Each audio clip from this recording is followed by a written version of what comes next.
Hello बच्चों, स्वागत है आपका आपके अपने YouTube चैनल ज्ञान केंद्र में। बच्चों, आज मैं आपके लिए कुछ TGT और PGT के लिए कुछ क्वेश्चन लाई हूँ। अगर आपको वे क्वेश्चन अच्छे लगें तो लाइक व सब्सक्राइब ज़रूर करना। तो स्टार्ट करते हैं। पहला क्वेश्चन, नटराज की प्रतिमा किस धातु की है? तो बच्चों, किस धातु की है नटराज की प्रतिमा? वह है कांसी की, यानी कि कांस्य धातु की। शिव की वाम अग्रहस्त मुद्रा क्या कहलाती है? क्या कहलाती है? गजहस्त मुद्रा। मूर्ति कला की वह कौन सी शैली है जो ग्रीक रोमन कला से प्रभावित रही? वह है गांधार शैली। यह शैली अफगानिस्तान और भारत के उत्तरी पश्चिमी सीमा प्रांत के क्षेत्रों में फली फूली थी। इस कला के विषय तो बौद्ध थे, किंतु शैली पर जो प्रभाव था वह था यूनानी का। सभी यूनानी जो हैं, सभी मूर्तियां नीले व काले सिलेटी पत्थर की हैं। कुछ मूर्तियां चूने मसाले की भी बनी हैं। अगला क्वेश्चन, राजा रवि वर्मा का जन्म कहाँ हुआ? तो कहाँ हुआ राजा रवि वर्मा का जन्म? हुआ केरल में। इनका जन्म 29 अप्रैल 1848 ईस्वी को केरल राज्य के एक गांव किलीमन्नूर में हुआ था। आया समझ में? कहाँ हुआ था? किलीमन्नूर में, केरल का एक गांव था वह। अगला question, J school of art कहाँ है? तो कहाँ है ये?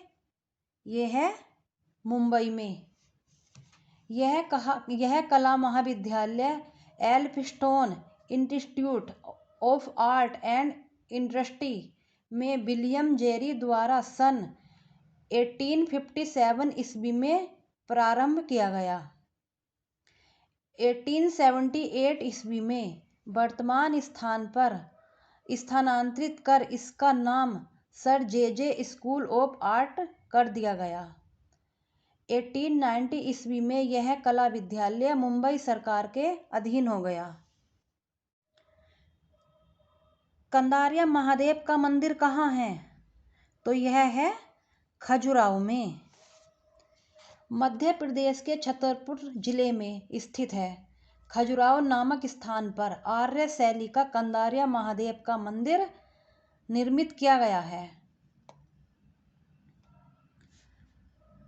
नेक्स्ट क्वेश्चन, कीर्ति स्तंभ कहाँ है? तो यह है चित्तौड़गढ़ में।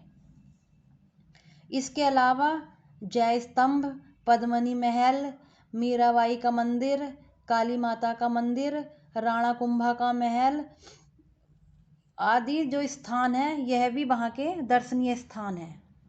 चित्तौड़गढ़ में ये स्थान भी देखने योग्य हैं। अगला क्वेश्चन, कोणार्क का सूर्य मंदिर किसके द्वारा बनाया गया? तो किसने बनाया यह मंदिर? नरसिंह प्रथम 1228 से स्टार्ट हुआ था ये बनना और 1264 के बीच में बनकर तैयार हुआ। अब बनाया था किसने? राजा नरसिंह देव प्रथम ने। मुगल कला का स्वर्ण युग कौन सा है? तो कौन सा है मुगल कला का स्वर्ण युग? मुगल चित्रकला का जो इतिहास है, जहांगीर काल का इतिहास को जो है मुगल कला का स्वर्ण युग माना जाता है। अजंता की कितनी गुफाएं हैं? तो अजंता की 30 गुफाएं हैं। जो अजंता की 30 गुफाएं हैं, पहले अब इस समय तो अजंता की 30 गुफाएं हैं, लेकिन पहले अजंता की 29 गुफाएं थी और 29 गुफाओं को एक ही श्रेणी में रखा गया था। लेकिन कुछ वर्ष बाद एक गुफा का और पता चला जिसका क्रम संख्या 15A रखी गई, यानी 15A रखी गई, क्योंकि यह गुफा 14 व 15 के बीच में स्थित थी, इसलिए इसका नाम 15A रखा गया।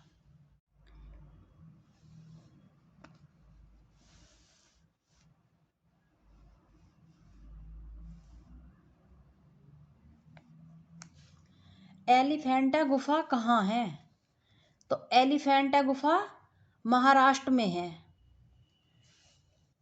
मुंबई के गेटवे ऑफ इंडिया से 10 किलोमीटर की दूरी पर समुद्र में एक स्थान है जो धारापुरी के नाम से जाना जाता है।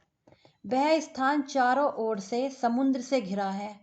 इस स्थान पर पत्थर का एक हाथी बना हुआ है, जिसके आधार पर इस गुफा का नाम एलिफेंटा रखा गया। भारत माता का चित्र किसने चित्रित किया? तो किसने चित्रित किया यह चित्र? यह चित्रित किया अवनींद्र नाथ ने। इसके अलावा उन्होंने और बहुत से चित्र चित्रित किए, जैसे भारत माता चित्र के अलावा उन्होंने बुद्ध सुजाता, गणेश जननी, बुद्ध जन्म, महापुराण, सांध्यदीप, ताजमहल, उमर खयाम, अलिफ लैला, औरंगजेब, शाहजहां का निधन आदि अवनी बाबू की जो है अमूल्य कलाकृतियां हैं। अगला क्वेश्चन, भारतीय चित्र षडांग के सूत्रधार कौन है? तो ये हैं पंडित यशोधर। पंडित यशोधर ने 11वीं सदी में वात्स्यायन के कामसूत्र की टीका जयमंगला नाम से की थी। कामसूत्र के प्रथम अधिकरण के 3 अध्याय की टीका करते हुए उन्होंने आलेख्य के 6 अंग बताकर चित्र को स्पष्ट किया। नेक्स्ट क्वेश्चन, ओस्टवाल्ड ने कितने रंगों को रंगत चक्र में रखा? तो कितने रंगों को रखा रंगत चक्र में? वे थे 8 रंग उनके। मनोवैज्ञानिक 4 मुख्य रंगतें मानते हैं, लाल, हरा, नीला और पीला। जर्मन वैज्ञानिक जो है ओस्टवाल्ड ने इन्हीं 4 रंगतों के आधार पर 8 रंग बनाए। उन्हीं रंगतों के आधार पर उन्होंने आदर्श वर्ण चक्र तैयार किया। 4 द्वितीय रंगतें लेकर अपने वर्ण चक्र में 8 रंगतों का प्रस्तुत किया। उन्होंने 8 रंगों को प्रस्तुत किया अपने चक्र में। उन्होंने ढूंढार शैली के नाम से कौन सी शैली जानी जाती है? तो कौन सी शैली है वह है जयपुर शैली। राजपूत शासक कछवाहा वंश से संबंध रखते थे, जिनका ढूंढार राज्य के नाम से प्रसिद्ध थे। इसी कारण यहाँ की जो चित्रकला थी वह ढूंढार शैली के नाम से प्रसिद्ध हुई। वीडियो को अंत तक देखने के लिए धन्यवाद, और अगर पसंद आए तो लाइक व सब्सक्राइब जरूर करना।